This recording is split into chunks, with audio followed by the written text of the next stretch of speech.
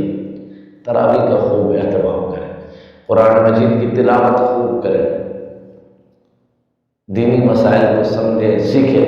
یہ مہینہ ہے، سیزن ہے کمانے کا، نیکیاں کمانے کا، اس کو اپنے لیے ذخیرہ آخرت بنائیں، اس رمضان کو اپنے لیے بخشش کا سامان بنائیں۔ ساتھ آپ رمضان المبارک سے پہلے اپنے گھر کو صاف ستھرا کر کے ایک کمرے کو عبادات کے لیے مختص کر دیں، اور وہاں پر مستند ترجمہ تفسیر اور دینی کتابیں مطالعے کے لیے کسی سلیقے طریقے کے ساتھ وہاں رکھ دیں، تاکہ آپ کے اہل خانہ میں سے جو کوئی اس عبادت گاہ میں آپ نے جو کونا مختص کیا، گھر کا کمرہ، وہاں بیٹھے عبادت کے لیے تو ذوق شوق کے ساتھ کچھ دینی کتابوں کا مطالعہ بھی کر لیں۔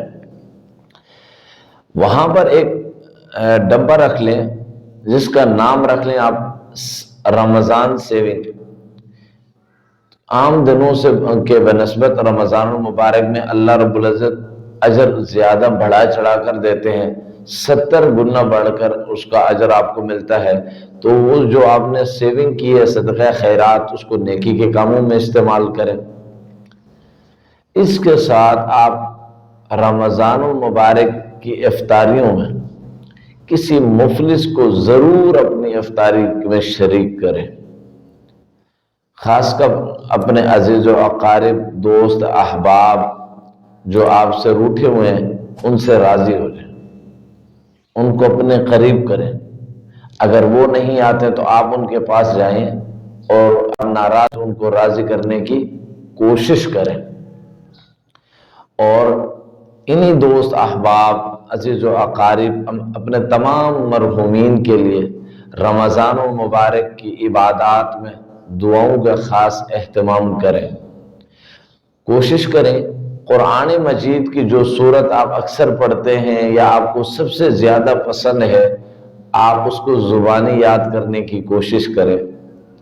قرآن مجید کی تلاوت کی ترتیب ابھی سے بنا لیں، تاکہ رمضان المبارک میں آپ ایک اہتمام کے ساتھ قرآن مجید مکمل تلاوت کر سکیں۔ اور کئی لوگ 4 بار 5 بار بے شمار مرتبہ کرتے ہیں، روزانہ کی بنیاد پر 10 سپارے بھی پڑھتے ہیں۔ اور آپ اپنا ایک نظام الاوقات بنائیں جس میں آپ دینی کسی کتاب کا مطالعہ بھی کر سکیں، قرآن مجید کے مستند کوئی ترجمہ تفسیر عمل کی نیت سے پڑھ لیں، تاکہ زندگی گزارنا قرآن اور سنت کے مطابق آپ کے لیے آسان ہو۔ اس کو عمل کی نیت سے کوئی مستند ترجمہ تفسیر کا مطالعہ کیجئے۔ اور اس کے ساتھ ساتھ خاص بات یہ ہے کہ رمضان المبارک 2024 کا قریب ہے، یہ آ رہا ہے، مہمان ہے۔ 2023 کے رمضان میں ہمارے ساتھ کتنے ہمارے عزیز و اقارب، دوست، احباب تھے جو اس رمضان میں موجود نہیں ہیں۔ اسی طریقے سے پتہ نہیں آئندہ رمضان ہمیں نصیب ہوگا یا نہیں۔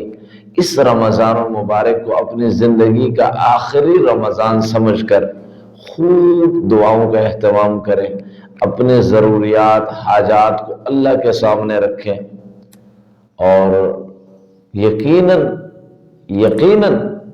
اس ترتیب سے آپ کریں گے کہ اپنے ضروریات، حاجات کو اللہ کے سامنے رکھیں گے تو اللہ رمضان المبارک میں خاص اپنے فضل و کرم سے آپ کی ضروریات، حاجات کو سنیں گے اور ان کو پورا بھی فرمائیں گے۔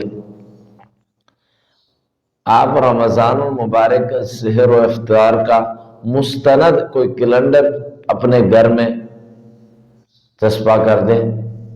وہ اس لیے کہ بہت سارے رمضان مبارک سے پہلے بہت سارے لوگ کوئی اپنی جوتیوں کی مشہوری کے لیے، پتہ نہیں کتنی چیزوں کی مشہوری کے لیے غیر مستند، جہاں سحر و افطار کا تقریباً 3 منٹ کا 4 منٹ کا بھی فرق ہوتا ہے، اور وہ شائع کر دیتے ہیں اور لوگوں گھروں میں رکھ کر اس کے مطابق سحر و افطار کرتے ہیں۔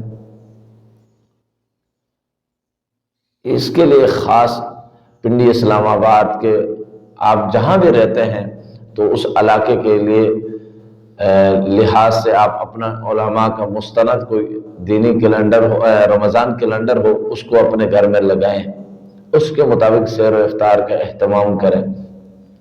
اور ایک مسئلہ بھی یاد رکھیں، بعض علاقوں میں لوگ اذان فجر کا انتظار کرتے ہیں رمضان المبارک میں، تو یاد رکھیے اذان جو فجر ہوتی ہے، فجر کی نماز کے لیے جو اذان ہوتی ہے وہ اذان نماز کے لیے ہوتی ہے۔